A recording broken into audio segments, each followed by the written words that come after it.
திருச்சிற்றம்பலம். தென்னாடுடைய சிவனே போற்றி, எந்நாட்டவர்க்கும் இறைவா போற்றி. திருவாசக விளக்க உரையில் நாம் சிந்தித்துக் கொண்டிருப்பது 6வது பதிகம் நீத்தல் விண்ணப்பம், 42வது பாடல். கதி அடியேற்கு உன் கழல் தந்து அருளவும், ஊன் கழியா விதி அடியேனை விடுதி கண்டாய். வெண் தலை முழையிற் பதிவுடை வாள் அறப் பார்த்திரை பைத்துச் சுருங்க அஞ்சி மதி நெடு நீரிற் குளித்தொழிக்கும் சடை மன்னவனே அப்படின்னு பாடியிருப்பார்.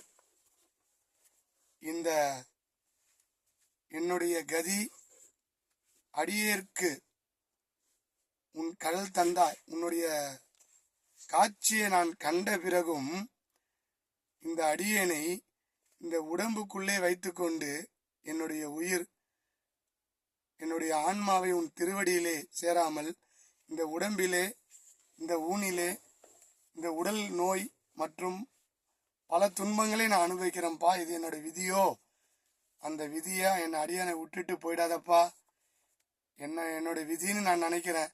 ஆனா உன் கடல் கண்ட பிறகும் எனக்கு இது துன்பமா இருக்கே, எப்படியாச்சும் என்ன இந்த உடம்பை விட்டு கூட விட்டு நீக்கிடப்பா. பதிவுடை வாளர பார்த்திரை பைத்து சுருங்க. ஒரு நாகம் படம் எடுத்து ஆடும், இறைவனை பார்த்தா அப்படியே ஒடுங்கும், அப்படி ஒடுங்கி சுருங்கும். அதுபோல் ஆர்ப்பரிக்கும் கங்கை இறைவனை கண்டால் கொஞ்சம் அடங்கும். அது மட்டும் அல்ல, அந்த நிலா, அந்த நிலவு இருக்கே மதி, அதுவும் அந்த நாகத்தை பார்த்து கொஞ்சம் பயப்படும்.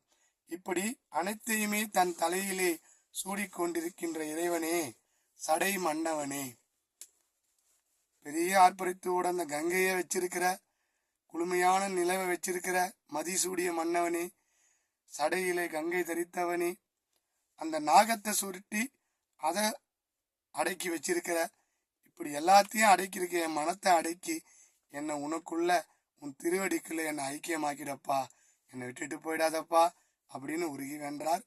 தொடர்ந்து சிந்திப்போம். திருச்சிற்றம்பலம்.